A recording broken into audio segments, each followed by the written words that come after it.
Bien, vamos a continuar con la próxima ponencia, que lleva como título El control del idioma español por los Estados Unidos para la América Española.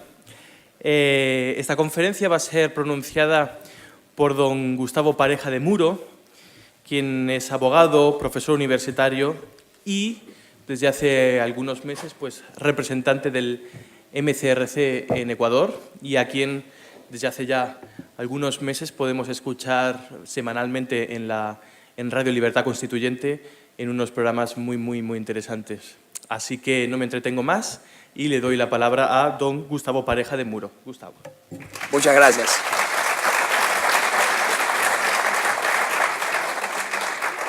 Les agradezco por venir. Les voy a robar un poco de su tiempo. Espero que sea ameno, sea interesante y entretenido para ustedes lo que les voy a explicar. Es un honor estar aquí, poder cumplir con don Antonio ahora que cumple 90 años y poder transmitirle humildemente lo poco que conozco en esta etapa de mi vida, pero que veo que es trascendental para el futuro de nuestra cultura iberoamericana, que es realmente el término que deberíamos utilizar, o hispanoparlante, si es que queremos utilizar palabras parecidas a las que utilizaba Winston Churchill cuando hablaba de los pueblos angloparlantes, que se refería a todos los descendientes de la gran mancomunidad del Imperio Británico, que ya eran naciones independientes, pero seguían manteniendo lo que decía el profesor Vuela, un linaje común. Así que, bueno, espero que sea de su agrado. Un pequeño error, me habían puesto en el programa nacido en 1978, no, soy de 1985, para que no crean que soy tan mayor, por si acaso. Bueno, el tema del cual yo voy a hablar es el control del lenguaje en las academias de los Estados Unidos, en los círculos universitarios, y cómo ese control del lenguaje influencia a América Latina para que en las academias de Latinoamérica también se regule el lenguaje, pero no solamente eso, sino que de manera institucional, es decir, a través del ordenamiento jurídico, se regule también el lenguaje en América Latina, especialmente Venezuela, Bolivia y Ecuador. Pero esto ya está en todas partes, en México, en Colombia, en Argentina. El profesor Vuela se habrá podido dar cuenta de que eso sucede. Entonces, hay que arrancar primero analizando el caso de los Estados Unidos, porque en América Latina se tiende a ver a los Estados Unidos como el referente de adelanto, de avance, de tecnología y como proveniente de las mejores, de las nuevas formas más óptimas para poder hacer cualquier tipo de investigación, estudios o simplemente las mejores formas sociales, que no siempre es así. Bueno, primero arranco con lo que es el origen del posmodernismo y lo políticamente correcto, la cultura de lo políticamente correcto, que está totalmente enquistada en los Estados Unidos. Y es la razón por la cual el votante de Donald Trump votó por ese candidato, porque era alguien que simplemente trajo una idea, luchar contra lo políticamente correcto. Pero, ¿qué es lo políticamente correcto y cómo llega a meterse en lo más profundo de la sociedad de los Estados Unidos? Es a través del posmodernismo, es decir, aquellos que provienen de la escuela neomarxista de Frankfurt. El posmodernismo inicia en Alemania, en la Universidad de Frankfurt, con un grupo de filósofos excombatientes de la Primera Guerra Mundial y de acomodada posición económica. Muestran inclinación hacia el marxismo y como resultado de sus estudios elaboran una nueva teoría para explicar de mejor manera el marxismo y así poder cubrir o solucionar ciertos errores en la supuesta construcción científica e historicista de Marx. Así nace la teoría crítica, que será el nuevo credo de un marxismo que fracasó en sus predicciones sobre el derrumbamiento de estructuras sociales y de la inevitable lucha de clases como motor de la historia. Será parte de la primera generación de posmodernistas el famoso psicólogo y escritor Erich Fromm, Max Horkheimer, Theodor Adorno y Herbert Marcuse. La teoría social de estos hombres arrancaba desde el marxismo, pasando por la fenomenología de Edmund Husserl, el existencialismo de Heidegger, la psicología de Freud y una marcada tendencia al vitalismo. Especialmente Horkheimer y Marcuse, con su dialéctica de la ilustración, también el hombre unidimensional de Marcuse y el ensayo de la tolerancia represiva de Marcuse, serán la piedra angular de este movimiento académico que alcanzará una gran fama una vez llegados sus exponentes a los Estados Unidos. Horkheimer será en los años 50 y 60 profesor de filosofía y psicología de la Universidad de Columbia en Nueva York, una de las más prestigiosas de la Ivy League de los Estados Unidos. Así como Marcuse lo será también en Columbia y en Harvard, y en la Universidad de California de San Diego y en la Brandeis University, que es donde él finalmente se jubila, y donde publica de hecho su ensayo de la tolerancia represiva dedicada a sus estudiantes. Sin duda alguna, logran asegurar posiciones importantísimas desde las cuales tendrían las credenciales necesarias para dar a conocer sus opiniones y estudios. Llegada la década de los 60, los posmodernistas logran la hegemonía académica en Estados Unidos. Y de ahí miran de nuevo al viejo continente, vuelven a Europa, exactamente a Alemania, para esparcir la buena nueva de su teoría crítica. Eso se da en el año 1995 con el retorno de Marcuse a la Universidad Libre de Berlín.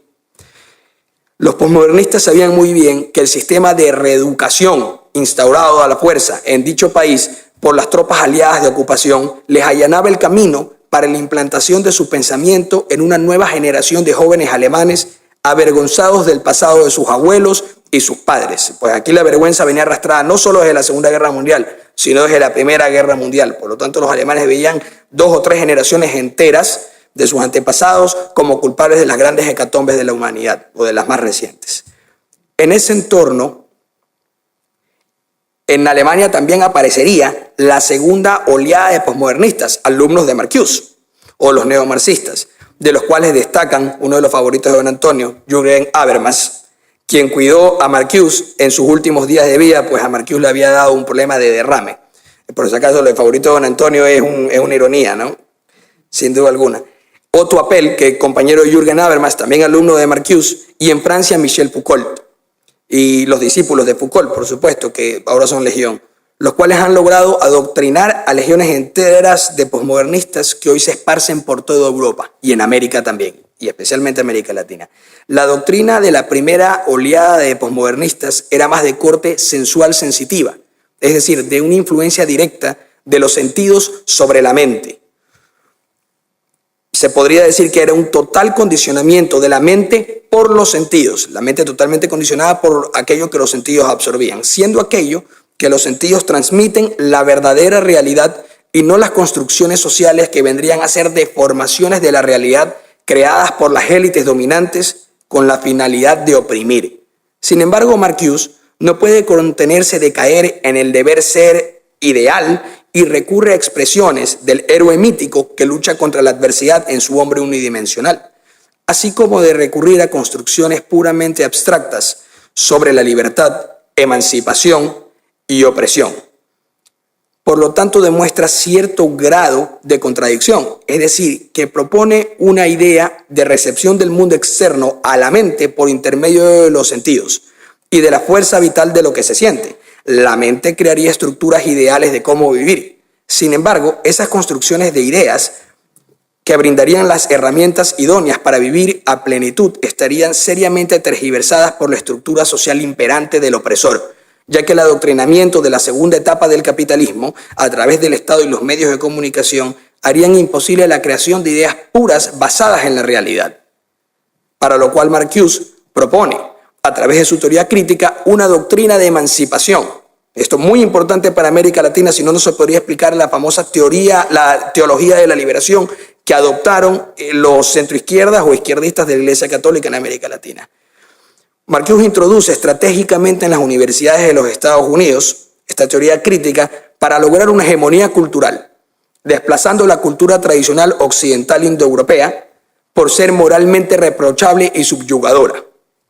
Los sucesores de Marcuse en la Academia Norteamericana, tales como Saúl Alinsky, que era el famoso profesor radical de Chicago, Jacques Derrida, que es profesor de inglés y epistemología en Yale, Lewis Cohen, Enrique Dussel, argentino y profesor de la UNAM de México, muy importante en América Latina, es el referente de la escuela neomarxista de Frankfurt, han puesto en práctica la doctrina de la emancipación a través de la política de identidad, es decir, identidad de raza, género, religión, clase social. Como no había sido totalmente abarcadora de todos los grupos, la lucha de clase obrera, porque no eran todos obreros, se incluyeron nuevos grupos o minorías como identidades que podrían colarse en la teoría de Marx de la lucha contra las estructuras de las clases dominantes.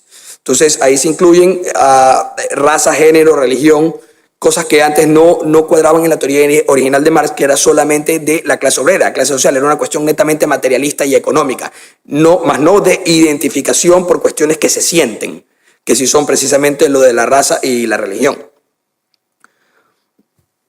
Para poder explicar esta política de la identidad que buscan los posmodernistas, se crea una nueva conceptualización de la epistemología, lo cual ha llevado a dos claras consecuencias, que son las siguientes. La primera, la movilización de las minorías, especialmente en el terreno estudiantil, como punta de lanza del movimiento contracultural occidental europeo. Y la segunda consecuencia, una nueva teoría de la construcción de la realidad debido a la reformulación de los postulados de la epistemología.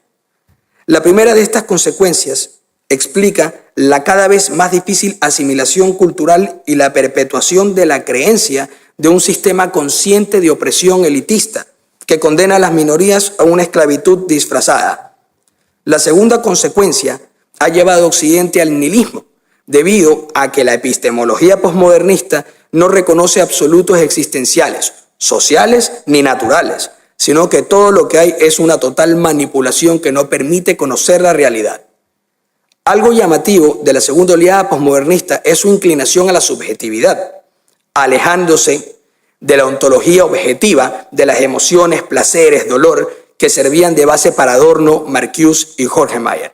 La nueva oleada comandada por Habermas tiene una manía por la hipersubjetividad de la realidad, al punto de que todo lo que hay para el hombre es construido mentalmente y por lo tanto maleable.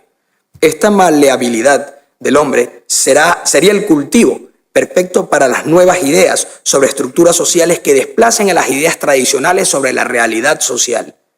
Pero nótese algo muy curioso, y es con qué tipo de construcción social los posmodernistas intentarán desplazar la actual e imperante construcción social. Bueno, lo harían mediante la imposición de su propia construcción social, es decir, reemplazarían una construcción social con otra, por la fuerza, imponiéndola. Es decir, que las demás construcciones sociales que no les gustan serían relativas, subjetivas y no reales, mientras que las de ellos serían moralmente correctas y verdaderas. Claro está, que serían verdaderas sin dar ninguna justificación lógica del por qué serían verdaderas sus posturas, pues al no tener un sustrato epistemológico que les permita identificar la realidad y las funciones o predeterminaciones derivadas de esta, no tendrían entonces cómo sostener su visión de la realidad. Aquí la contradicción es lapidaria para el posmodernismo. El mismo argumento de ataque que usa la teoría crítica se vuelve en contra de sí misma, pues así como todo es subjetivo y tergiversado, su ontología también lo puede ser. Al final, el posmodernismo no es más que una reorientación del marxismo en vista del derrumbamiento de la teoría de lucha de clases como consecuencia de la Primera Guerra Mundial, en la cual los obreros de los países industrializados demostraron tener mayor afinidad a sus compatriotas, sean burgueses o aristócratas, que a los obreros de un país vecino. Asimismo, la recuperación del capitalismo después de la Gran Depresión y la revelación de los crímenes soviéticos gracias a la apertura de Khrushchev echó por los suelos las predicciones marxistas, doctrina la cual quedó relegada para los pueblos colonizados y los países subdesarrollados. Los únicos en Occidente que se mantuvieron en fuertes posiciones de izquierdas, y es decir, en grandes números, fueron los intelectuales. Curiosamente, pues, como don Antonio lo ha explicado, la clientela obrera de España era clientela de Franco, y como también lo fueron de Mussolini y Hitler, fueron clientela del fascismo y después de la democracia cristiana. Pero los intelectuales sí se mantienen en el marxismo. Al cambiar la estrategia de revolución social por una de hegemonía cultural en los círculos intelectuales de Occidente, estoy utilizando precisamente las enseñanzas de Gramsci, lo cual es un punto a favor de la escuela neomarxista de Frankfurt porque supieron identificar cuál era la estrategia correcta en el momento indicado, valiéndose ya no del materialismo y la escasez, que era la teoría original marxista, sino en la igualdad absoluta y en la falta de la misma por culpa de una intencionalidad colectiva, opresiva y represiva, lograron poner en boga nuevamente al marxismo en los países desarrollados.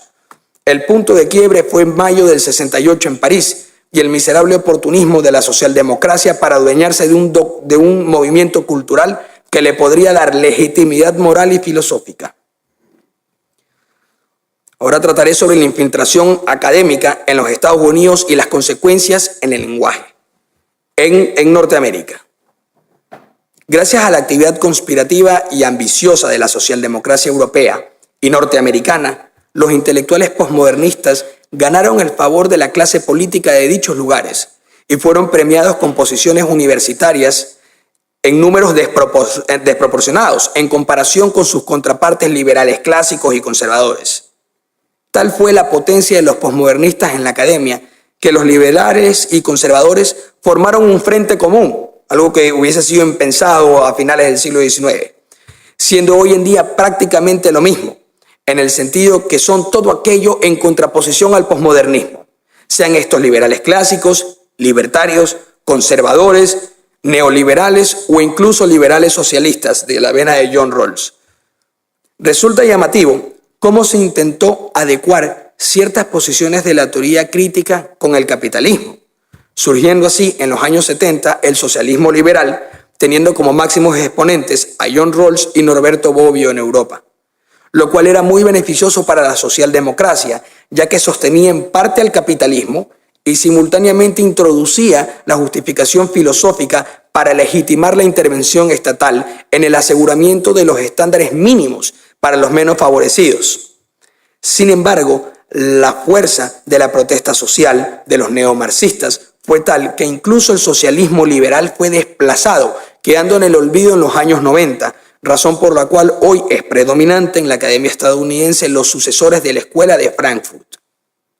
El aumento numérico de las minorías étnicas y de las personas con estilos de vida alternativos, es decir, todos aquellos que tengan un estilo de vida no parecido al de la generalidad en las universidades, demostraron ser la situación perfecta para captar adeptos, los cuales en cierta medida, insatisfechos y alienados por doctrinas que prometían liberación y prosperidad, a cambio de derribar estructuras culpables de sus desgracias, formaron todo un movimiento llamado marxismo cultural.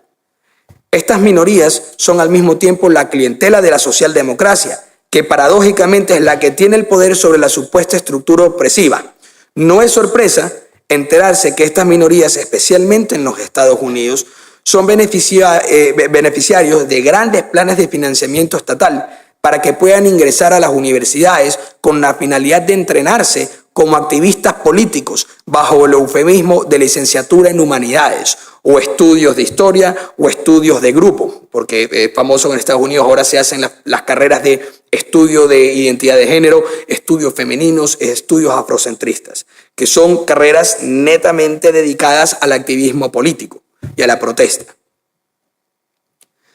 Bueno, y a través del financiamiento público para que puedan estas minorías estudiar y licenciarse como activistas políticos en las universidades, se busca que una vez egresados promuevan ideas de mayor intervención estatal, lo cual le conviene a la socialdemocracia, para lograr la tan ansiada igualdad material, lo cual traería como consecuencia un mayor rol del Estado. ¿Eso qué significa? El aumento del gasto público, beneficio para los proveedores estatales, que son los grupos de interés privado, y así aumenta el poder para la clase política de la socialdemocracia. Así que se valen de esta nueva tendencia de los neomarxistas. Pero todo plan arriesgado puede salirse de control, ya que la dinámica social depende de múltiples factores, los cuales no pueden ser tenidos en consideración. El azar juega un papel trascendental en los movimientos de masas y de ideas, especialmente si son ideas masa. Las masas estudiantiles posmodernistas se han salido de control, relativizan hasta la biología, consideran a la física una elucubración de la raza blanca que en realidad le ha sido robada a otras razas. Creen que se lo sostiene bajo un constante bombardeo de ideas represoras y de que existe un consenso social cuya única finalidad es oprimir a las minorías. Llegan al extremo de considerar como violento el pensamiento y aún como más violento la expresión del pensamiento, ya que puede herir a los que son susceptibles. Por estas razones, en la gran mayoría de universidades de Estados Unidos son boicoteados todos los eventos públicos en los que se toquen ideas políticamente incorrectas o simplemente temas incómodos, ya que esto puede ser en la física y en la biología, ya que pueden herir de forma irreparable a ciertos grupos que se consideran vulnerables. En estas circunstancias, el control del lenguaje emerge como una necesidad natural para montar un aparato policial en contra de la opinión disidente. Es así como en los rectorados y decanatos de las universidades se elaboran reglamentos del lenguaje debido y de las ideas permitidas. Se imponen sanciones a los herejes que no aceptan someterse al lenguaje regulado y se excluye a los docentes que proponen ideas diferentes. Es tan caótica la situación que desde el año 2016 ha sido alarmante el surgimiento de protestas violentas en los campus universitarios, iniciadas siempre por los neoizquierdistas, posmodernistas, inmaduros o todo tipo de quejoso o llorón que quiera impedir cualquier tipo de ponencia que pueda herir que puedan ser susceptibles, ¿no? Sus sentimientos frágiles.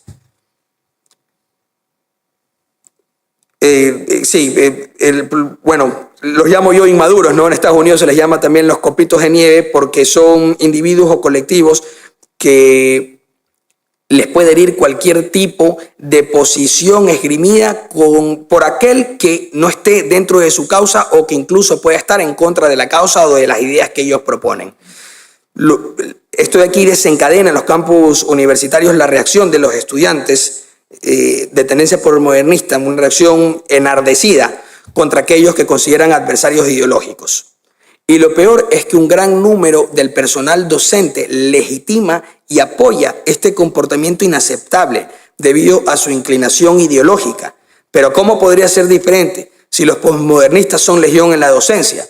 Según un nuevo estudio del Higher Education Research Institute, en las universidades de la Nueva Inglaterra en los Estados Unidos, la proporción de miembros docentes de la facultad entre socialdemócratas y neomarxistas, se los pone en un solo casillero, en comparación a los conservadores, es de 28-1. Es decir, por cada 28 docentes que sean de tendencia neomarxista o socialdemócrata, uno no es de esa tendencia. Pues conservador se los considera ahora en los Estados Unidos a cualquiera que no sea de esa tendencia. Cuando en 1989 la proporción era tan solo del 5-1.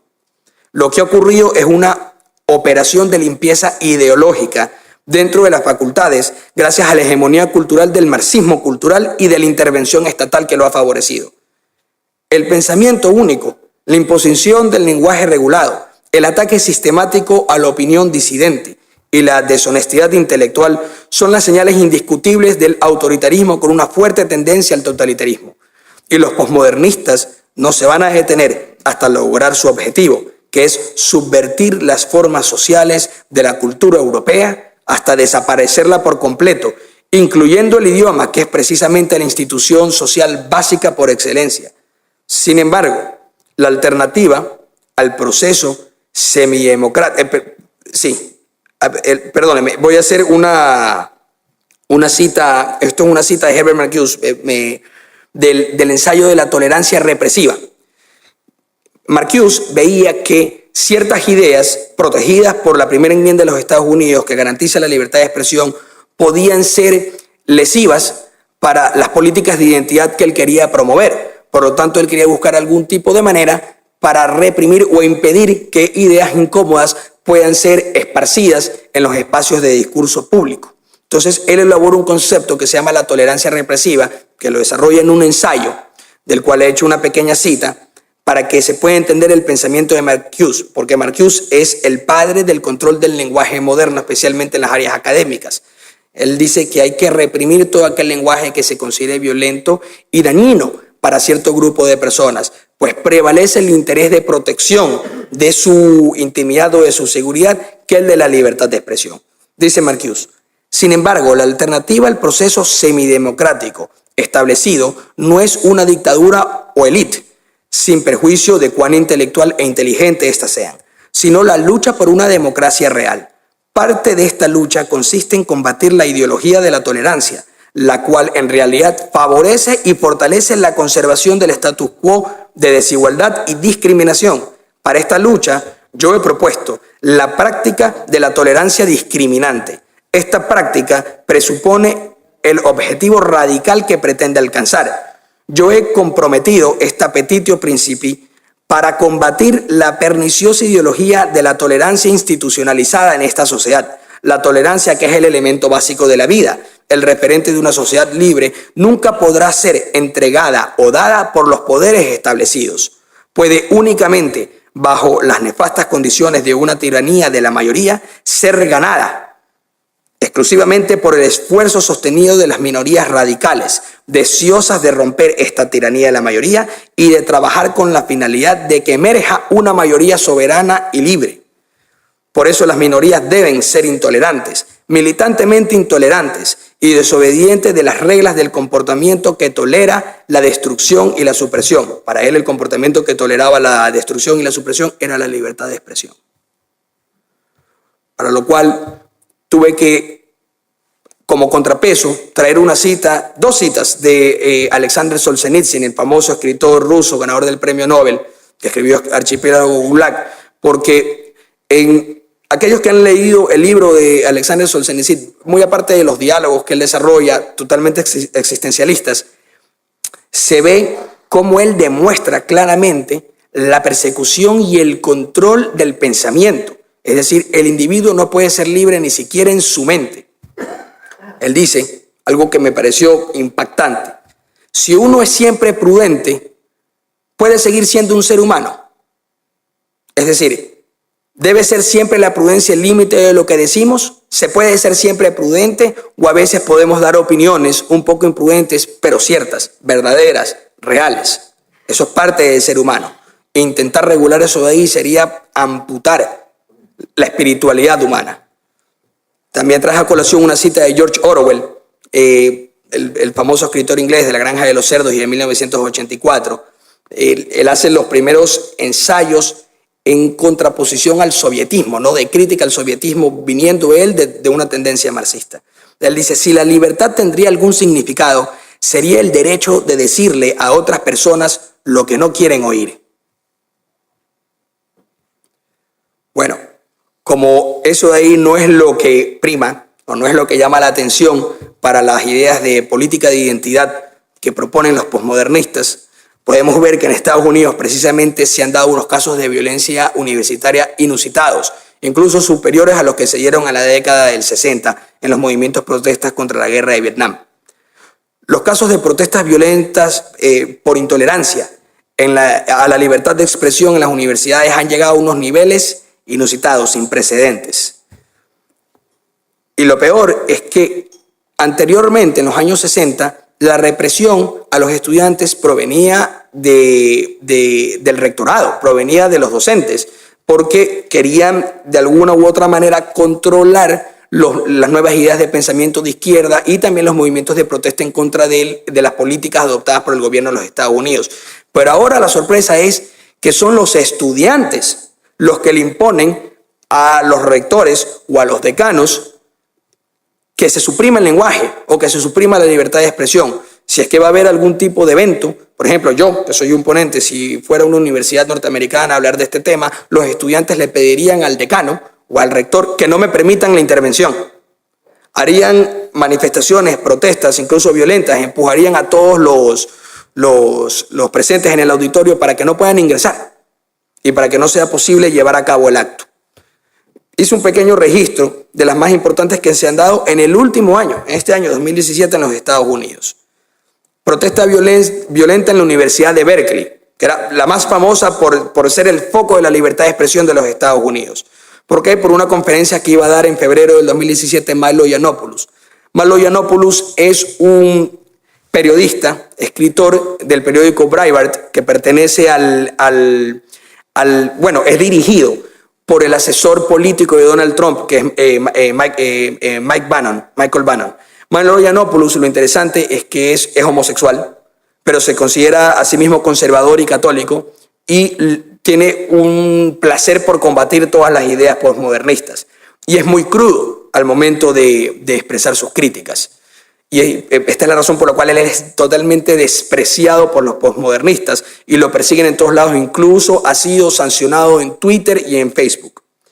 También se canceló el discurso de Ann Coulter, una famosa abogada norteamericana de la Universidad de Michigan, escritora política de tendencia conservadora.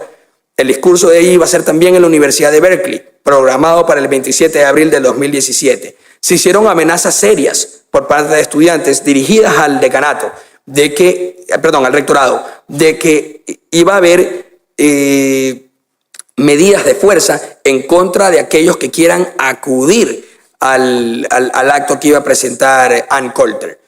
Por esa razón, se le retiró la invitación a Ann Coulter porque la universidad le había explicado que no podían garantizar su seguridad ni la seguridad de los asistentes al evento.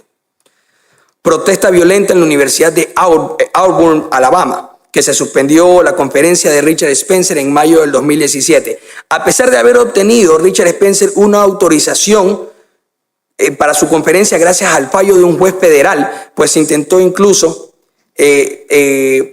prohibirle a través de la universidad que él pueda dar el acto, pero tuvo que un juez federal de los Estados Unidos reconocerle su derecho a la libertad de expresión de la primera enmienda. El profesor de Ciencias Políticas, Jack Sitrin, de la Universidad de Berkeley, que participó en el movimiento a favor de la libertad de expresión de dicha universidad en los años 60, cuando dicha institución era el foco de la libertad de los Estados Unidos. Él sostiene que ahora las universidades exponen a los jóvenes a las ideas y desafían lo que creen acerca de la ciencia, la política, la religión o lo que sea. Pero muchos estudiantes hoy solo existen dentro de la burbuja de lo que creen. Finaliza diciendo que es un indicador de la erosión del compromiso de abrir el intercambio y un retroceso en la psicofobia. La Fundación de los Derechos Individuales en la Educación mantiene una base de datos comprensiva de más de 300 intentos de revocar las invitaciones a los conferencistas de los campus desde el año 2000.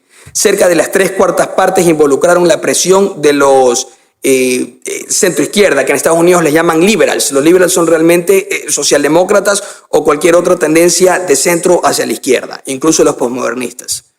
Solo que los norteamericanos acuñan el término de liberals para relacionar a todos aquellos que no sean ni conservadores, ni liberales clásicos, ni libertarios. Los temas que mayor conmoción causan en la comunidad estudiantil y son las razones principales por las cuales ellos quieren impedir que se toquen en ciertos espacios de discurso son la evolución, el Estado de Israel, el conflicto árabe-israelí, pero también como hay desacuerdos enormes acerca de los temas migratorios de género, raza y religión, orientación sexual y aborto, también estos son temas sumamente sensibles y que los estudiantes de la tendencia postmodernista intentan evitar a toda costa, porque ni siquiera quieren debatir. Ellos consideran que el debate es absurdo porque ya dan por sentado que están en contra de esas ideas y ni siquiera las quieren escuchar. Ahora la influencia en América Latina, que es lo que a nosotros más nos debe importar. Sin duda que el sistema educativo de los Estados Unidos tiene una enorme influencia en América Latina, pues esta ve como referente de excelencia aquello que viene del norte, y las huestes posmodernistas latinoamericanas encabezadas por Enrique Dussel desde la UNAM, Universidad Autónoma de México, así como los indigenistas, la izquierda confundida y la oligarquía del Partido Socialdemócrata, absorbe todo este influjo norteamericano y, por qué no decir, europeo también, especialmente de España, si son los profesores y los juristas de Podemos los que van a asesorar a nuestros gobernantes y a nuestros académicos también, como si se tratara de alguna doctrina iluminada capaz de transmutar toda la realidad latinoamericana con la sola invocación de palabras talismán, tales como democracia directa, igualdad material, democratización de los recursos, reparto justo, reparto equitativo, protección de grupos vulnerables, identidad de género, ciudadanas y ciudadanos. La lengua oficial es el castellano y todas las demás que hablan los indígenas. Perdón, pero ni siquiera eso. Pues no se dice indígenas, sino pueblos ancestrales, es la forma políticamente correcta de llamarlos. No se dice negros, sino afrodescendientes. Pero el resto de la población no goza de un sustantivo con representación sea morfológica o toponímica, y peor gentilicio, que no sea obviamente el del Estado, Pues el único gentilicio que puede existir es el del Estado.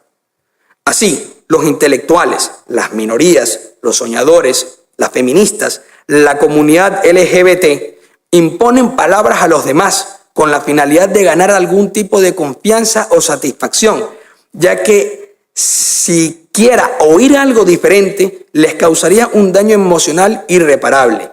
Por lo tanto, se debe recurrir a cercenar el idioma o a enmascararlo para ser más civilizados, más modernos y moralmente superiores.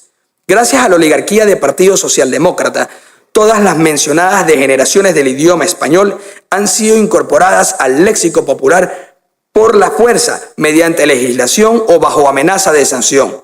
La socialdemocracia se frota las manos con la nueva tablilla del lenguaje permitido, pues les permite o les sirve perfectamente para perseguir a sus detractores, que coincidentemente son los mismos que se oponen al lenguaje controlado.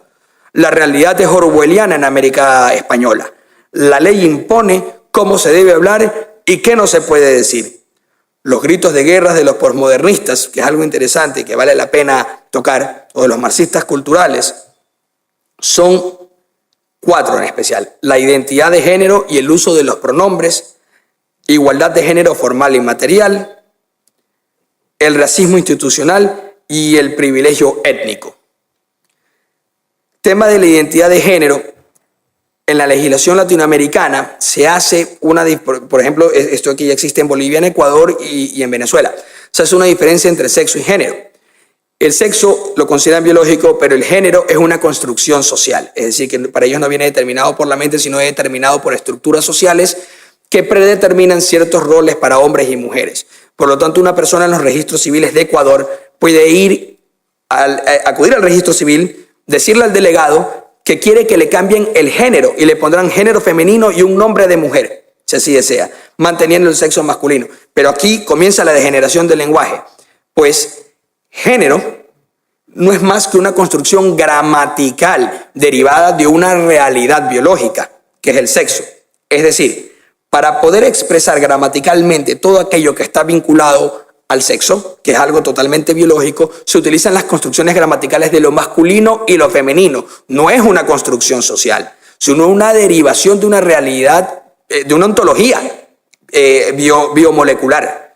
Pero este tipo de ideas son totalmente paganas, consideradas pecaminosas por la religión de lo políticamente correcto. La igualdad de género, formal y material, genera una inquisición lingüística y una legislación represiva que es conocida como las acciones afirmativas, que realmente hay que llamarlo como lo que es, porque eso es una degeneración del lenguaje. No hay acciones afirmativas, se llama discriminación positiva. Es decir, para favorecer a cierto grupo discriminamos a otro grupo. Si queremos tener cuotas de trabajadoras, como dirían ellos, en esta dependencia pública, necesitamos discriminar a todos aquellos hombres que presenten también sus posturas para poder ingresar. Discriminándoselos a ellos, ya se asigna una cuota obligatoria de las mujeres que pueden ingresar. Eso es una degeneración del lenguaje que quieren disfrazar como políticas progresistas o mecanismos de Estado para el beneficio de minorías, cuando realmente lo que hacen es una discriminación. Otro concepto interesantísimo, el de la apropiación cultural que utilizan los posmodernistas. Es un concepto que se refiere a que personas de una cultura determinada se enriquecen o se nutren de enseñanzas de otra cultura que no es la de ellos. Y al momento de utilizarla, los posmodernistas consideran que aquel que se beneficia de esa cultura ajena se está apropiando de ella, se le está robando. Esto es interesante. Por ejemplo, un español se va a América Latina y se abre un restaurante de comida china o de comida peruana. Van a reclamar todos los posmodernistas y las huestes indigenistas que qué le pasa a este español indeseable que está robándose el acervo cultural de los chinos o de los peruanos abriendo un restaurante que no es de su cultura. Yo sé que la idea suena descabellada, pero sobre esto de aquí se hacen ensayos y se escriben libros publicados en la Harvard University Press, publicados en Yale, sobre este tema de la apropiación cultural, que además es antinatural. Pues toda la cultura, las diferentes culturas de la humanidad se forman de dos maneras. Uno, por la evolución biológica y social del grupo que desarrolla la cultura y por la suma de otras culturas, por los intercambios y roces culturales, sean producto de comercio, alianzas o guerra. Pues esa ha sido la historia de la humanidad. Culturas puras no existen. Las culturas están tomadas unas de otras. Claro que hay distintivos, por supuesto, hay distintivos, pero al mismo tiempo hay unos paralelismos entre culturas tan diversas que es imposible negarlos. Y venir a ridiculizar o criminalizar el tomar cuestiones de otra cultura para la cultura propia con la finalidad de enriquecerla es absurdo. Y precisamente es contradictorio para los posmodernistas latinoamericanos, pues como había dicho el profesor Vuela, y también lo ha dicho don Antonio, critican a lo que es europeo, especialmente a lo que viene de los españoles, utilizando la lengua española, utilizando el catolicismo español, porque hay que decirlo como es, el catolicismo en América Latina es español y solamente español, porque de ahí proviene, si no, no pudiera haber cristianismo en América Latina. No es el mismo caso el de América del Norte. Entonces, incluso para estas construcciones tienen que caer en contradicciones lógicas. Es decir, el mismo argumento de ataque es el argumento para autodestruir su posición. Y el tema que a mí más me ha impresionado que ellos proponen como bandera de lucha es el de racismo institucional y privilegio étnico. Es decir, que existe un consenso social consciente, cuando sabemos que el consenso social es inconsciente porque es un orden espontáneo, emerge naturalmente de la estructura social, que se ordena de una forma predeterminada o programada biológicamente. Y la mente obedece a esa programación. Bueno, ellos dicen que esta estructura está creada precisamente para mantener oprimidos y aplastados a todas las minorías, para que ellos no puedan elevarse. Y que al mismo tiempo esto da un privilegio étnico para todos los eurodescendientes en América. Más que nada en los Estados Unidos, donde esto aquí es más palpable, porque la población eurodescendiente de los Estados Unidos es el 70%. Entonces es mucho más notorio que en América Latina. Bueno, lo curioso del tema es que si se hacen las investigaciones estadísticas de vida, y sabemos que en Estados Unidos hay estadística de todo, se verá que tal teoría del racismo institucional y el privilegio étnico no existe. En primer lugar, porque no pueden comprobar que existe ese consenso social. En segundo lugar, los negros en los Estados Unidos, pues no me gusta decirle afroamericanos, porque es negros, tienen que ser orgullosos de ser negros, pues eso es su identidad étnica, y está perfecto que se les llame así. Y ellos, muchos de ellos, los más orgullosos, dicen que se los llamen negros, no quieren que se los llamen afroamericanos o afrodescendientes. En los Estados Unidos, si tomamos solamente a los negros norteamericanos, ellos constituyen el puesto 18 de la economía mundial. Es decir, si ellos fueran un país, fuera Afroamérica, un país, fuera la 18 economía del mundo. ¿Cómo podrían estar bajo una represión institucional si están entre los grupos más ricos de la humanidad? Precisamente el economista y sociólogo de la Universidad de Chicago, uno de los hombres más brillantes de los Estados Unidos, de raza negra, Tom Sowell, alumno de Milton Friedman, era el alumno estrella de Milton Friedman, tiene una frase extraordinaria porque él ha hecho muchísimos estudios sociológicos acerca de por qué las minorías, y no todas, porque por ejemplo los chinos y los judíos son los más exitosos en los Estados Unidos, por qué las minorías tienen un mayor número de fracaso que la población blanca que es mayoritaria en los Estados Unidos.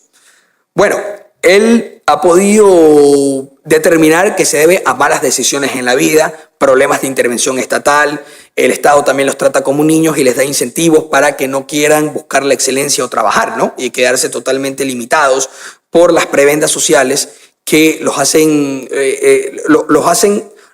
perder el ánimo de la superación. Tom Sowell dice, si van a llamar a las consecuencias negativas de las malas decisiones y del mal comportamiento desventajas, entonces la corrupción del significado de esa palabra está más allá de cualquier posibilidad de corrección. ¿Y es por qué? Porque precisamente la Academia Norteamericana quiere disfrazar todo este tipo de errores, todo este tipo de problemas generados por las dependencias o agencias sociales del gobierno como desventajas impuestas por los grupos de opresión. Entonces se genera también o se crea un uso alternativo del lenguaje para poder disfrazar las verdaderas causas de los problemas y referir a que esas causas son otras. Entonces, por eso Tom Sowell dice que si se utiliza mal la palabra desventaja para referirse a las malas elecciones de la vida, a la falta de responsabilidad en la vida, no hay manera de corregir ya el lenguaje, porque el lenguaje ha sido totalmente pervertido. Ahora voy a tocar el tema de la degeneración de la lengua por vía institucional en América Latina.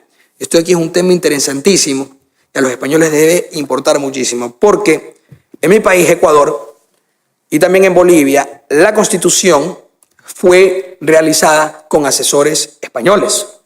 Aquí tengo los nombres específicos, lo había conseguido. Son Roberto Viciano, correcto, y Rubén Martínez del Mau, que son abogados del Centro de Estudios Políticos y Sociales, vinculados con Podemos. Creo que uno de ellos fue incluso parlamentario de Podemos. Bueno, ellos intervinieron directamente en la elaboración del texto constitucional de Ecuador y de Bolivia. Son adeptos a una teoría desarrollada por un alumno de Habermas que se llama Robert Alexy, que se llama el neoconstitucionalismo. Aquí en España la representa, me parece que es en la Universidad de Alicante, Manuel Atienza, que trajeron el tema de la ética argumentativa al derecho, precisamente hay una profesora española aquí muy famosa, Adela Cortina, que es la que desarrolla la ética dialógica. El pacto neomarxista de que, a ver, hay un consenso, está preconcebido temas de los cuales se va a hablar y que se va a hablar de una manera ya preacordada, que era lo que refería el profesor Vuela, brillantemente, lo había explicado mucho mejor que yo. Entonces, la Constitución en Ecuador, les voy a hacer una exposición de ciertas partes del texto constitucional de Ecuador, es un total flagelo y castigo al idioma español y una completa estructuración de lo que la realidad social puede ser por vía del gobierno, es decir, por vía estatal, y la socialdemocracia se acoge a este consenso. Algo que me llamó la atención, que yo vi la semana pasada en la Asamblea Nacional de Ecuador, es que los parlamentarios de oposición, que en teoría deberían de ser de una tendencia diferente a la socialdemocracia, no lo es, se acogen por completo al canon de la socialdemocracia. Y una candidata, no quiero decir el nombre porque tengo cierta relación con ella, perdón, no candidata, ya asambleísta, de oposición, comenzó a dar un discurso feminista acerca de la violencia de género y en todo momento utilizaba compañeros, compañeras, ciudadanos, ecuatorianas y ecuatorianos, es decir, cayendo en el mismo juego los partidos de oposición de la socialdemocracia. Y uno se da cuenta perfectamente, como ya el profesor Franceschi lo ha explicado, que allá la oposición no es oposición blandengue, simplemente porque tienen ciertos intereses económicos que no están de acuerdo. Pero si tienen que compartir o coexistir, cohabitar, lo van a hacer y se van a sumar a las estructuras impuestas por lo políticamente correcto porque les hace creer que son moralmente superiores. Lo que decía Dalmacio, las palabras talismán, ¿no? Decir democracia es igual a decir algo bueno, o esto es bueno, el buenismo puro, ¿no? Entonces, aquel que se mete dentro del buenismo puede decir, mira, yo tengo esta superioridad moral porque yo nunca le voy a decir a un travesti, le voy a decir transgénero, no le voy a decir travesti, le digo transgénero. O nunca voy a referirme en forma despectiva a un homosexual, ahora les digo gays. O alternativos, que es otro término que también se utiliza, ¿no? Entonces, colaboran los que supuestamente deberían de representarnos como oposición controlada, colaboran con la degeneración del lenguaje. Están felices con ellos porque consideran que adquieren algún tipo de reconocimiento, superioridad moral. Quiero ponerles ciertos pasajes cortos de la Constitución del Ecuador para que vean las deformaciones, las monstruosidades. Con este artículo sé que don Antonio va a saltar. Artículo 1 de la Constitución. El Ecuador es un Estado. El Ecuador es un Estado. No, el Ecuador es una nación que tiene un Estado. Pero aquí dice, el Ecuador es un Estado constitucional de derechos y justicias. ¿Cómo un Estado constitucional? Si es la Constitución la que crea el Estado. Un Estado constitucional de derechos y justicia. Todo Estado es de derecho, como lo ha dicho don Antonio, no de derechos, de un solo derecho, el ordenamiento jurídico. Y en el sistema legal positivo, justicia es lo que está determinado por el ordenamiento o por el derecho positivo. ¿Cómo puede ser de derechos y de justicia? ¿Cuántos derechos hay y cuánta justicia hay? ¿Acaso hay otra justicia que no sea la justicia legal? Nosotros podemos discutir claramente de un orden natural y un cierto derecho natural derivado de ese orden natural. Y ahí podríamos conversar de un tema filosófico de justicia natural. Pero la justicia jurídica es inconcebible. Esto aquí es redundancia. Y la redundancia es un flagelo, un maltrato aberrante a la lengua.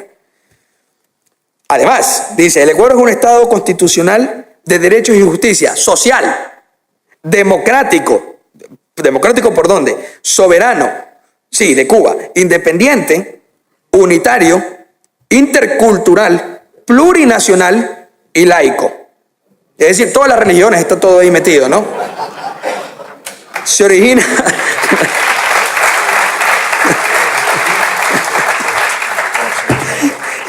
Se organiza en forma de república y se gobierna de manera descentralizada. Eso yo no lo he visto jamás en mis 32 años de vida. No quiero terminar el artículo porque la verdad es que hay otros más indignantes para que sea más entretenido. Los símbolos patrios e idiomas. Me voy al segundo inciso del artículo 2. El castellano es el idioma oficial del Ecuador. El castellano, el quichua y el shuar, que son lenguas indígenas, son idiomas oficiales de relación intercultural. Los demás idiomas ancestrales son de uso oficial para los pueblos indígenas en las zonas donde habitan y en los términos que fija la ley. El Estado respetará y estimulará su conservación y uso. Es decir, que ya el Estado predetermina que además del idioma español, es idioma oficial. Son idiomas oficiales de relación intercultural, el quichua y el shuar, que lo hablan menos del 3% de la población del Ecuador. Y lo pone como que si fuera una lengua oficial.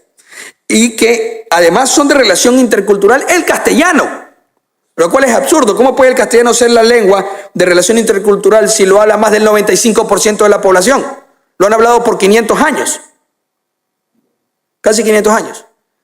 No es el Ecuador, la nación ecuatoriana existe por los movimientos independentistas que eran criollos españoles y mestizos, iberoamericanos, y la lengua de la independencia es el español. El reglamento provisorio de independencia de Guayaquil, de mi ciudad, que fue el primer territorio independiente del Ecuador, se escribió en español. El único idioma oficial y cultural del Ecuador es el español.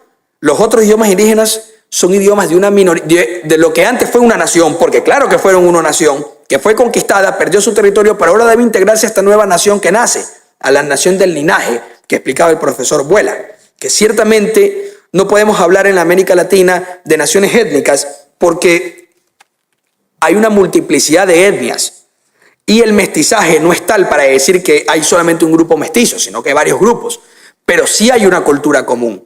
Y en América Latina eso es totalmente perceptible. Uno ve a un judío ortodoxo en Buenos Aires y te habla, sí, che, mira, es un argentino más. O uno ve a un coreano en Ecuador o un japonés en Ecuador y te habla como ecuatoriano, como guayaquileño y totalmente, como decimos nosotros, ecuatorianizado. Es decir, que hasta adopta las formas de manejar caótica en el tráfico vehicular de mi ciudad. Es decir, como se les impregna la genética nacional. Es una cosa increíble.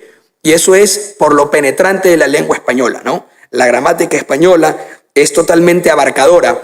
No quiero extenderme en los términos filosóficos, pero lo maravilloso del español, términos como conciencia, lo que demuestra, o estado de conciencia, que son palabras que en el inglés no existen.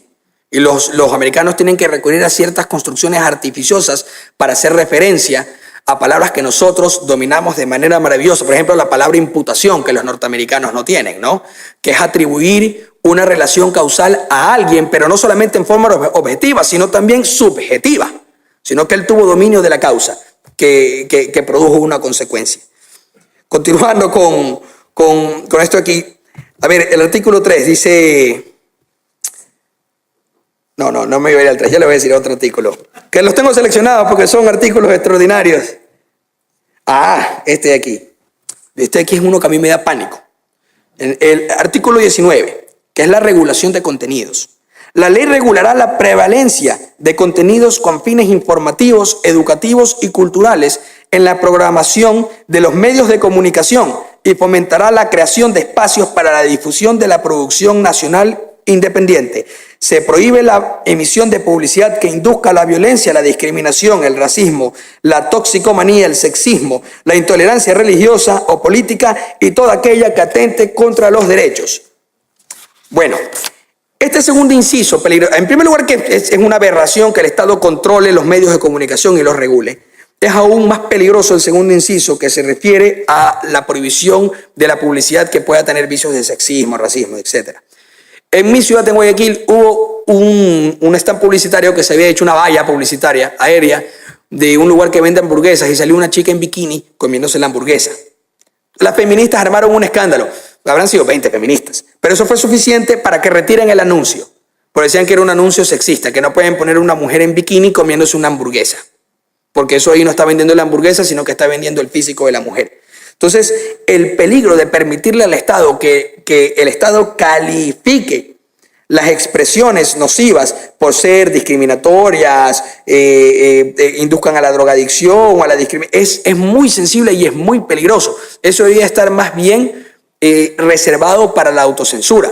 Lo que el Estado sí puede hacer son las acciones objetivas, violentas, que generen daños físicos o psicológicos. Después hablaré de la epistemología de la violencia, a las personas. Eso sí, pero eso ya se convierte en un derecho penal o un derecho de corrección del acto, pero no en un derecho penal del pensamiento.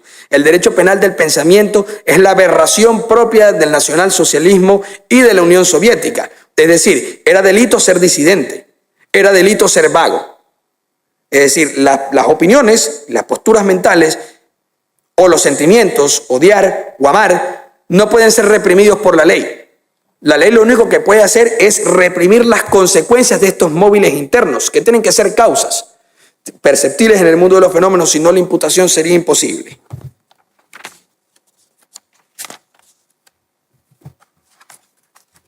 Tengo algunos artículos. En Ecuador se elaboró en el artículo 35 la categoría de los grupos vulnerables. Algo interesante de la Constitución de Ecuador es que jamás se utiliza el término ciudadanos o los nacionales, porque es masculino. Se dice las personas en toda la Constitución. Y cuando no se diga las personas, se dice las ecuatorianas y los ecuatorianos. Y cuando no se dice las personas, se dice las niñas, niños y adolescentes. Eso es muy curioso. Me tomé la molestia de revisar parte por parte el uso de los sustantivos de la Constitución para ver si en algún momento dado utilizan un sustantivo diferente a persona. En ninguno. En los casos cuando lo han utilizado, utilizan el sustantivo que permite el uso del femenino antes del masculino. Es decir, esto es una ingeniería de la elaboración de los artículos. No es al azar que se hace de esta manera. Perfectamente tenían claro lo que estaban haciendo. Las personas adultas mayores, es decir, los adultos, la gente de la tercera edad, los ancianos, se le dicen las personas adultas mayores. Miren que se intenta evitar los adultos mayores. Las personas adultas mayores, niñas, niños y adolescentes, mujeres embarazadas, personas con discapacidad, personas privadas de libertad y quienes adolezcan de enfermedades catastróficas o de alta complejidad recibirán atención prioritaria y especializada en los ámbitos público y privado. Como más adelante al final del artículo, el Estado prestará especial protección a las personas en condición de doble vulnerabilidad. Es decir, que si el niño es una niña, tiene una condición de doble vulnerabilidad, por lo tanto el Estado debe discriminar al niño para brindarle una mayor protección a la niña. Estas son las consecuencias aberrantes que se derivan precisamente del trato desigual en la ley. Que es algo que nosotros los repúblicos discutimos y combatimos de forma vehemente, porque la igualdad material es imposible, porque es científicamente imposible. Pero la igualdad formal, que es la igualdad ante la ley, que es precisamente la corrección a la individuación que desarrolla don Antonio tomada de Leibniz, porque dice que la individuación, que es el individuo generado en la sociedad, precisamente por la estructura jerárquica de la sociedad natural, se generan diferencias, pero estas diferencias pueden ser corregidas con el trato igualitario a todos mediante la ley, otorgando igualdad de oportunidades, no de condiciones ni de resultados. Pero ellos creen, los posmodernistas, Podemos y toda esta gente, que pueden transmutar la realidad, que pueden traer el paraíso en la tierra. Qué arrogancia pensar de esa manera.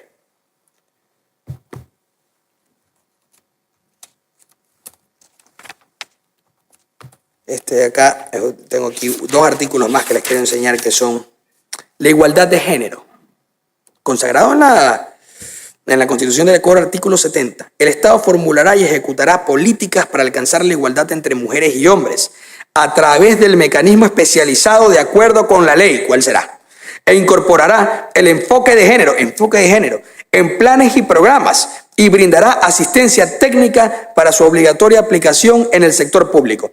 El enfoque de género no es nada más que la deleznable opinión de un grupo de tecnócratas que consideran que hay muchos hombres en tal lugar y hay que poner a más mujeres. Si hay muchos ingenieros aquí, hay que traer ingenieras. Lo que no se dan cuenta es que las mujeres que quieren seguir una carrera de ingeniería son mucho menos en proporción a los hombres que quieren seguir una carrera de ingeniería. Y eso es por unos motivos totalmente estudiados en psicología, especialmente conductista, y en psicología genética, que en los Estados Unidos ya tienen todas las estadísticas que se pueden imaginar, también en Inglaterra y en Canadá, de estas diferencias. Pero claro, el grupo de tecnócratas que son sabedores de todos son los nuevos dioses, ¿no? O los acólitos o los ángeles del nuevo Dios terrenal que es el Estado. Creen que ellos pueden crear planes de enfoque de género para ver cómo discriminan a unos en favor de otros, sin tener en cuenta que también es un detrimento para la mujer que se beneficien de la acción afirmativa, porque no necesariamente el hecho de ganar la posición de trabajo por acción afirmativa significa que eran las más idóneas para desarrollar esa actividad, que a la larga trae también un perjuicio para la comunidad. Porque la comunidad lo que quiere es que los prestadores de servicios, hablando en el tema de la carrera del servicio público, sean al menos los más probos o los que tengan las mejores facultades. Eso sí, quiero decirles que por experiencia personal como abogado, las mujeres trabajan mucho mejor que los hombres en la función pública. Son más honestas y más organizadas. Pero las mujeres tienen unas habilidades especiales y los hombres tienen otras habilidades especiales. Y esas diferencias son maravillosas porque son las que enriquecen y estructuran la organización de la sociedad en una forma natural y armónica.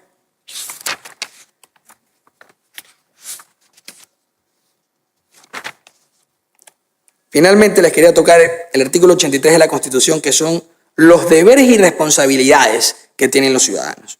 Miren, son, y precisamente los que les decía, cuando no se utiliza el término personas, las personas, ¿qué es lo que se utiliza? Es lo siguiente: son deberes y responsabilidades de las ecuatorianas y los ecuatorianos, sin perjuicio de otros previstos en la Constitución. Este aquí es uno que a mí me encanta, el numeral segundo del artículo 83.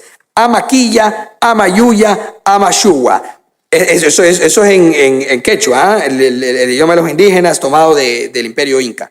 No ser ocioso, no mentir, no robar. Es decir, que el ecuatoriano tiene la obligación de no ser vago. Hay que meter preso al 40% de la población, seguramente a todos los funcionarios públicos. O sea, eso, arresto civil.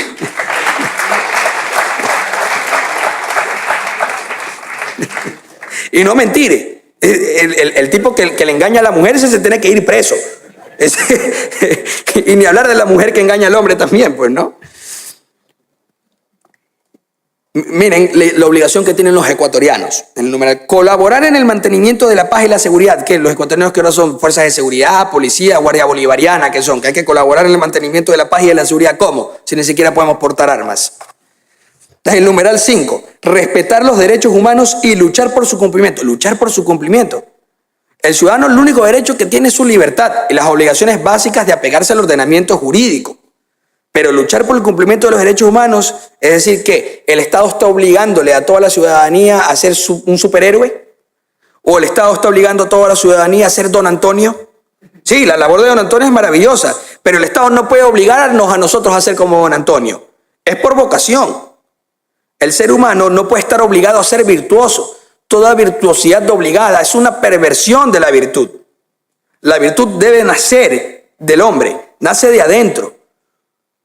Nace por la propia convicción, porque toda virtud obligada no es virtud. Es simplemente una tolerancia disfrazada.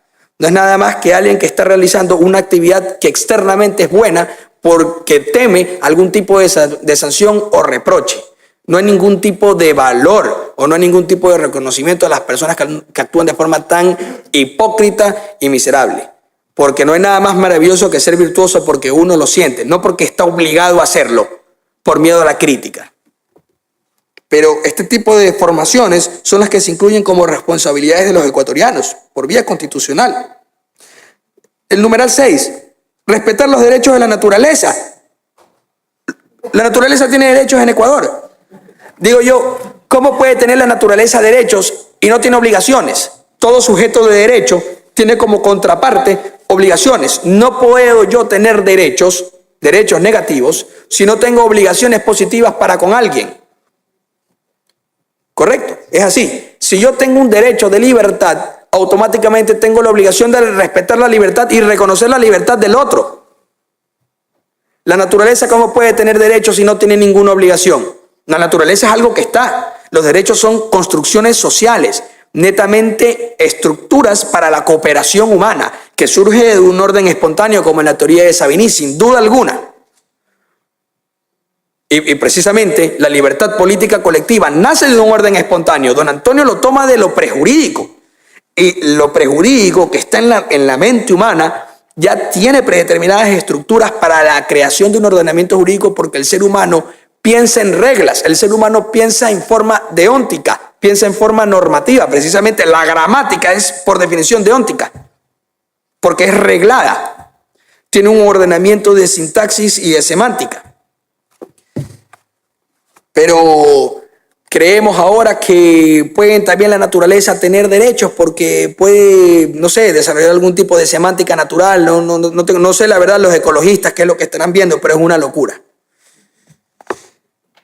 Número 7, promover el bien común y anteponer el interés general al interés particular, conforme al buen vivir. Es decir, el ser humano debe instrumentalizarse para beneficiar a su comunidad. Debemos convertirnos en instrumentos de felicidad de los demás. Y además, hay que hacerlo conforme al buen vivir. ¿Qué es el buen vivir? ¿Qué es el buen vivir? Sí, ¿qué es el buen vivir? Casarse con 4 mujeres como los musulmanes, para ellos es extraordinario. Casarse una vez, ser católico. ¿Cuál es el buen vivir? Ser vegano, comer proteínas, comprarse un BMW o ser austero como Mujica. ¿Cuál es el buen vivir? ¿Cómo se puede determinar eso? Es que en Ecuador existe una aberración increíble. Se creó una secretaría, que es una derivación de un ministerio que se llamaba la Secretaría del Buen Vivir, que costaba como $60 millones al año.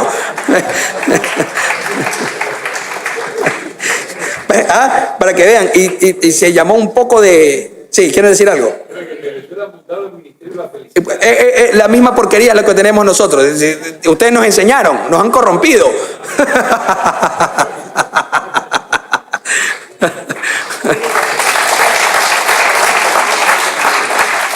60 millones de dólares al año botados a la basura en una tontería, que hacen videos en el cual el secretario de del buen vivir y la felicidad sale abrazando un árbol y dice hay que querer a la naturaleza, miren que el árbol me abraza de vuelta. Este tipo de locuras son los que estamos financiando con nuestros impuestos. Es una locura.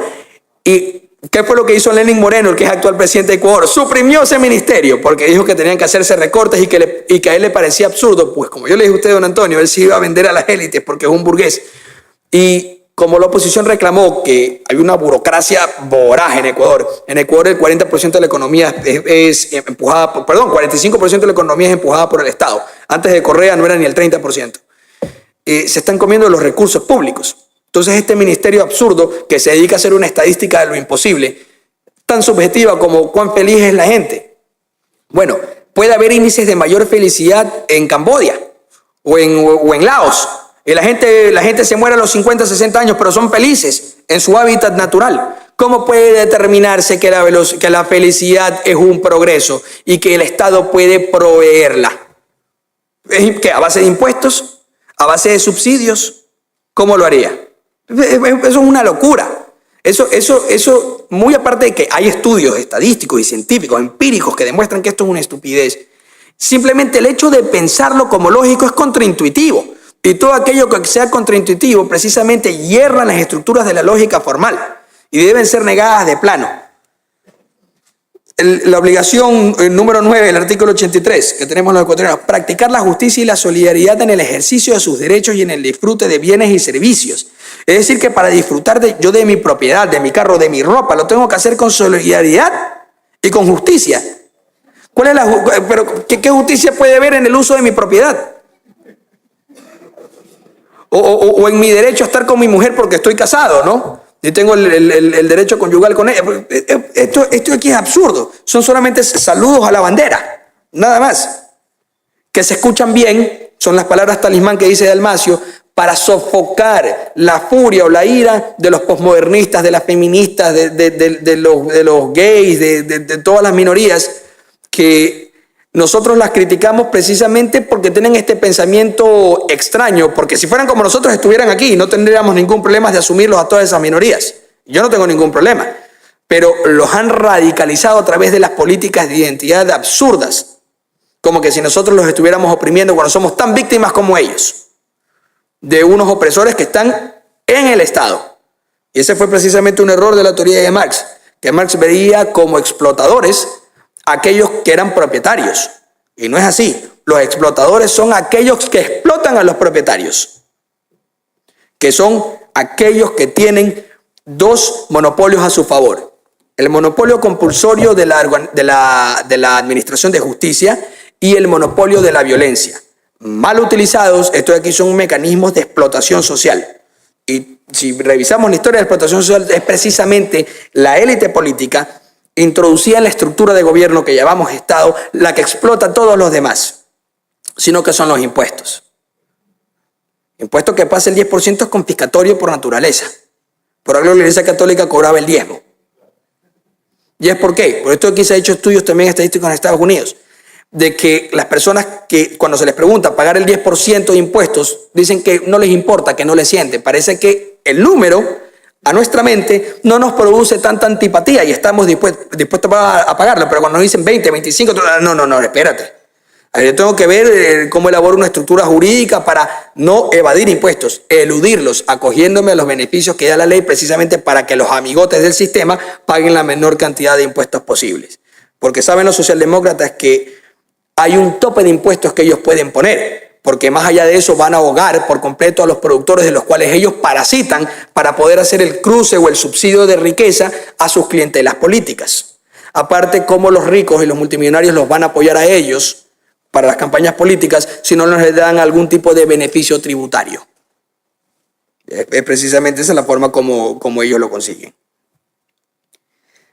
La obligación 10ª, promover la unidad y la igualdad en la diversidad y en las relaciones interculturales. Esto aquí de la igualdad en la diversidad, esto aquí lo tomaron de Monedero.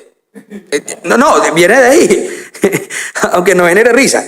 Que me parece que Monedero dijo hace poco, hace como unos 2 años, y que ahora lo repite Pedro Sánchez. Monedero dijo: España es una nación de naciones. Es esto. Y dijo Pedro Sánchez, somos una unidad en la diversidad, me parece que lo dijo hace poco. ¿Ya? Unidad en la diversidad. A ver, o hay diversidad o hay unidad. Diversidad siempre va a haber. La unidad y la diversidad es por contextos. Si la ley va a buscar elementos de unidad, solamente hay un contexto de unidad, que es el contexto nacional de unidad, nada más. No puede decirse que se va a promover la unidad y la igualdad en la diversidad. Eso es absurdo, solamente puede haber igualdad en la unidad. No puede haber un trato diferenciado del derecho, solamente puede haber igualdad en la unidad. Esto es una locura. Asumir las funciones públicas como un servicio a la colectividad y rendir cuentas a la sociedad y a la autoridad de acuerdo con la ley. Bueno, entonces que no le paguen sueldo a los funcionarios públicos, pues. Que trabajen gratis, si fuese así. Respetar y reconocer las diferencias étnicas, nacionales, sociales, generacionales, de género y la orientación e identidad sexual. Esto de aquí ya es el credo de la religión constitucional ecuatoriana. Es decir, respetar absolutamente todo. Respetar que no somos ecuatorianos, respetar que la familia puede ser como sea, que las bases sociales o las formas sociales están totalmente tergiversadas y negadas por vía constitucional. Creo que hasta ahí es suficiente para explicarles cómo funciona la corrupción del lenguaje por vía institucional en Ecuador. Algo que me sorprendió, que encontré, esto aquí es de México, de la Universidad Autónoma de México, es los lineamientos generales para la igualdad de género en la UNAM, disposiciones. Es un pequeño código del control del lenguaje y para la protección de la igualdad de género en la universidad, a lo cual se le adhiere un suplemento que es un glosario, es decir, un vocabulario, una tablilla de palabras para la igualdad de género en la UNAM, es decir, las palabras prohibidas, o las cosas que hay que combatir. Entonces aquí, miren lo despreciable. El instructivo de la Universidad Autónoma de México, en el artículo 8, las entidades y dependencias universitarias deberán elaborar sistemas de información estadística y diagnóstico sobre violencia de género y discriminación al interior de las mismas. Claro, ¿cuál será la discriminación? ¿Cuál es el prisma bajo el cual ellos ven la discriminación? Numeral segundo, formular, aplicar y revisar permanentemente programas, acciones, medidas y protocolos de prevención, detección y actuación en situaciones de violencia de género y discriminación. Es decir, un control por completo de todo lo que se da. Esto aquí presupone la estructura o la creación de una policía que esté vigilando el comportamiento de todos los estudiantes. El numeral tercero, propiciar una cultura de denuncia de la violencia de género y discriminación, incluyendo el acoso sexual, laboral y hostigamiento sexual. Propiciar una cultura de denuncia, es decir, una cultura de soplones, una cultura de llorones, una cultura de gritones. ¿Qué es el acoso sexual? No sé, el jefe que de repente le dice a la secretaria, oye, ¿me puedes dar tu número para ver si podemos salir? ¿Eso es acoso sexual? Eso puede ser un jefe que se cree que es muy bonito, que es muy muñeco y que puede ligarse a la chica, y puede ser incluso una falta de respeto, pero no es acoso sexual, pues. Son dos cosas totalmente diferentes. El acoso sexual involucra expresiones grotescas y tiene que haber una actividad que demuestre que haya impúdica, que demuestre que haya el acoso sexual, como un manoseo o un toque inapropiado. ¿Ya? Exactamente como lo de Trump. La grabación que decía así, que conseguía mujeres por todos lados. Porque es multimillonario, pues, porque era normal que eso consiguiera. Miren, la sección del instructivo dice del lenguaje y de la sensibilización a la comunidad universitaria. Esta aquí es otra palabra que es una monstruosidad, sensibilización. Ahora, todos estos gobiernos pseudoizquierdistas que hay en América Latina hacen campañas de dos cosas. Cuando van a promover una ley y se va a debatir en la asamblea, hacen campañas de sociabilización. O vamos a socializar el proyecto. Siempre social, porque tiene que ser vinculado con socialismo, para que tenga talante, como dice Pablo Iglesias, ¿no? Entonces, esta es la manera como ellos hacen apología. Más claro, lo que hacen es propaganda de una ley o publicitan una ley, que es el término adecuado. No, ellos dicen vamos a socializar. Y asimismo utilizan el término sensibilización para las campañas de sensibilización, es decir, para ir a esparcir todo tipo de adoctrinamiento de identidad de género, violencia de género, etcétera, llamándole campañas de sensibilización, que es un eufemismo, precisamente, para ocultar la verdad, que son campañas de adoctrinamiento o de activismo social, que es como deberían de llamarse, ¿no? Pero eso le dice sensibilización. En el artículo 10, que habla precisamente de la sensibilización, numeral segundo, aquí está la policía de opinión. Promover el uso de lenguaje e imágenes que eliminen estereotipos sexistas en materiales educativos, libros, publicaciones y documentación elaborados por la universidad. Promover el uso del lenguaje. Es decir, es la universidad la que promueve el lenguaje que se debe utilizar. Y el numeral tercero, garantizar un sistema de comunicación interno y externo desde la perspectiva de género, mediante el uso de lenguaje e imágenes no sexistas. A ver, pero ¿cuál es la comunicación interna y externa? Si toda comunicación es externa, no puede haber comunicación interna, sería telepática. ¿Y cuál es la perspectiva de género? Mi género es masculino, siempre va a tener una perspectiva masculina. Mi cerebro está formado con hormonas, en el momento de la formación del feto, lo cual está comprobado científicamente, el cerebro se forma por cuestiones hormonales. El hombre no solamente es hombre por los genitales, es hombre porque su cerebro es de hombre. La mujer es mujer porque su cerebro es de mujer y está estructurado hormonalmente para tener comportamientos femeninos. Los roles sociales, por lo tanto, no son estructuras sociales, sino que son derivadas de la mente, y es la mente la que construye la realidad social. Entonces, se ve que esto aquí es inaplicable. Lo único que quieren es precisamente perseguir a todos aquellos que tengan opiniones diferentes a los de los grupos vulnerables o sensibles, que son los que hoy, a través de los posmodernistas, tienen el control de las universidades. Casualmente, el profesor insignia, estrella de esta universidad, es Enrique Dussel, que es el él es seguidor de la escuela de Frankfurt, no de la vena de Habermas, sino de la vena primera, es decir, de la primera oleada de Marcuse y de Adorno y de Jorge Mayer. Él realmente se lo considera el padre de la doctrina de la liberación en América Latina, que siguieron los sacerdotes. En mi país lo siguió un sacerdote muy famoso, Monseñor Leonidas Proaño, que se lo considera el obispo de los indígenas. ¿Ya? Y Enrique Dussel explica que toda la filosofía y la epistemología en América Latina tienen que tener un enfoque latinoamericano y no europeo, porque dice que el enfoque europeo es una perversión de la epistemología y de la filosofía. Pero eso es un absurdo. La epistemología y la filosofía es objetiva. Trata de ontologías que no dependen de las realidades sociales. La ontología es la ontología, es decir, la esencia de algo que puede ser material o inmaterial. Y lo inmaterial, curiosamente, existe en un medio material, como las ideas, que son inmateriales, pero hay una ontología para reconocer las ideas. Son epistemológicamente objetivas, además, porque yo puedo señalar que esa idea está ahí, porque ha sido expresada, pero su esencia es inmaterial en un mundo material. Entonces, toda esta tergiversación, por eso es que a los posmodernistas les ha interesado muchísimo llegar a las cátedras universitarias a dar epistemología, que es lo que da Enrique Dussel, para poder cambiar por completo el concepto de lo que es la realidad y cómo se asume la realidad. Y llegan a incurrir en una negación de la realidad. Eso es lo que hace Jacques Derrida en los Estados Unidos, siendo el profesor de epistemología de la Universidad de Yale, una de las más prestigiosas del mundo. Creo que es la número 6 de los Estados Unidos, de donde salió Hillary Clinton de casualidad, que Hillary Clinton también fue alumna de Saúl Alinsky en Chicago y trabajó con Saúl Alinsky. Entonces no sorprende la tendencia socialdemócrata de Hillary Clinton. Hay que ver dime con quién andas y te diré quién eres. Entonces es notorio la formación que tiene. Dice el artículo 13, las reclamaciones y o quejas que reciba la Comisión Especial de Equidad de Género del Consejo Universitario deberán ser canalizadas a la Defensoría de los Derechos Universitarios para su atención procedente. Es decir, para poder sancionar a aquellos que no se acojan a la tablilla del lenguaje que está en este glosario.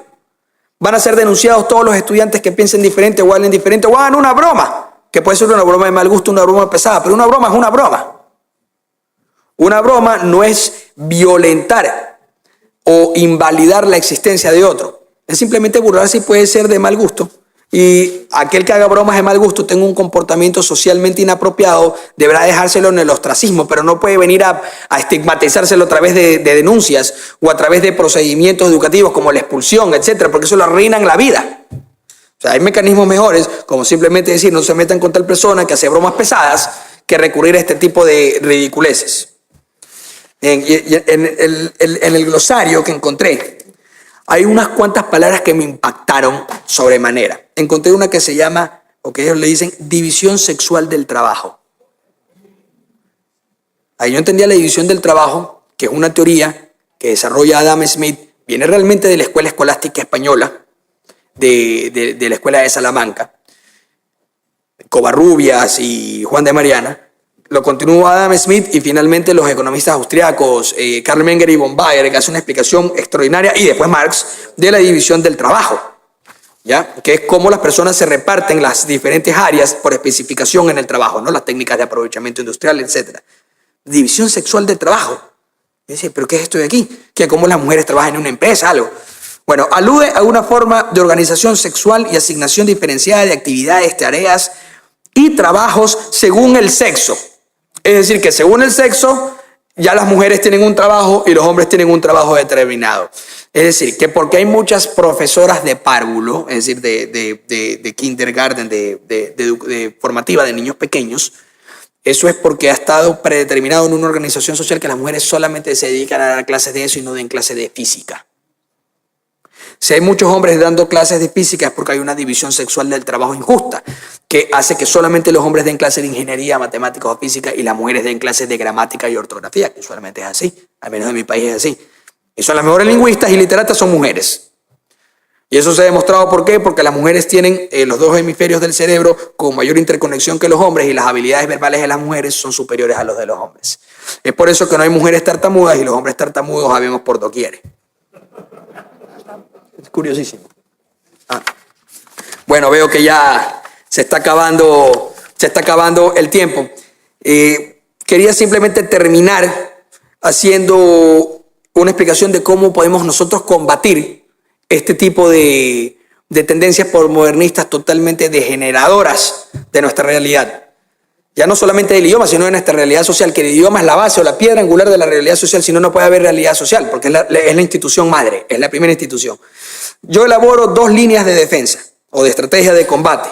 Una es una línea filosófica o material, es decir, con filosofía o materialmente, discutir los argumentos que los posmodernistas proponen y derrotarlos en un plano de debate filosófico y demostrar que ellos son pura ideología. Y el otro sistema de combate a ellos es un sistema relajado, es decir, mediante una estrategia superficial o formal. Ridiculizarlos, considerarlos una broma, no tomarlos en cuenta. Y esto ha sido muy efectivo en Estados Unidos, por eso gana Donald Trump. Los famosos trolls del Internet que comienzan a ridiculizar a todos los posmodernistas y a los neomarxistas, bromas divertidas que los hagan quedar mal como unos sectarios, o simplemente desprestigiarlos porque son sectarios y no tomarlos en consideración. De todas maneras, en la línea de defensa filosófica hice un pequeño estudio de epistemología de la violencia que me pareció interesante, porque consideran precisamente los posmodernistas que el lenguaje es violento y que el lenguaje puede llevar a las personas a unas situaciones existenciales totalmente catastróficas. Entonces, yo quise entender a qué quieren referirse ellos con violencia en el lenguaje. Bueno, hay que empezar con el dolo. El dolo, según la definición del Código Civil de mi país, es la intención de irrogar injuria, es decir, una mala intención. El dolo es netamente interno, es motivacional, es un motivo, es una causa motivo, nada más, no es externo. Pero a través de un comportamiento objetivo, nosotros podemos demostrar un comportamiento doloso o malintencionado. Ese comportamiento objetivo, doloso y malintencionado, cuando es activo, es decir, cuando no es un comportamiento omisivo, sino que es mediante una acción efectiva, tiende a ser violento. Entonces, podemos diferenciar dos tipos de violencia. Es decir, una violencia física o una violencia psicológica. Dentro de la violencia física, también nosotros podemos hacer una subdivisión, que está el comportamiento fraudulento, que es a través de mentiras. Se reemplaza la violencia por la mentira para conseguir la finalidad perseguida. El comportamiento violento en el aspecto físico puede ser el ejercicio efectivo de la violencia, que es siempre relación causal. La violencia es siempre causal. Tiene que haber una relación de causalidad, porque la violencia es un choque de fuerzas, ¿ya? O la amenaza del uso de la fuerza, que la amenaza del uso de la fuerza también es a través de una demostración física objetiva de que yo voy a utilizar la fuerza si tú no estás dispuesto a colaborar con lo que yo te estoy diciendo o a someterte. Ya, en cambio, la violencia psicológica, que es lo que le interesa precisamente a los posmodernistas, es totalmente subjetiva. Es decir, la ontología de la violencia psicológica es subjetiva, pues solamente es experimentable en la mente del agresor y en la mente del agredido. Pero epistemológicamente la forma de conocerla sí es objetiva, porque puede darse cuenta uno por escuchar cómo se maltrata a otra persona, o cómo se lo veja, o cómo se le insulta, que puede ser violento el contenido del lenguaje, especialmente si la persona que recibe ese abuso verbal tiene una débil constitución mental, porque obviamente hay personas y hay personas. Al común denominador de las personas nos pueden insultar y no nos va a pasar absolutamente nada, pero tratar así a una persona con una débil constitución mental podría generarle unos daños irreparables en su psiquis y en su parte emocional. Bueno, esto de aquí es precisamente lo que ellos no reconocen, ¿no? No quieren ver el contenido epistemológico o la forma epistemológica de conocer la violencia psicológica. ¿Por qué? Porque esto se puede conocer a través de estudios psicológicos y estudios científicos para demostrar si una persona realmente ha sufrido un daño psíquico, que esto se utiliza precisamente en los procesos penales.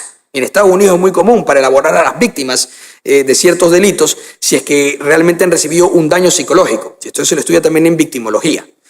¿Ya? Y la forma de conocerlo es que tiene que haber efectivamente un acto objetivo que lleve consigo la violencia psíquica, que esta gente precisamente lo quiere pervertir.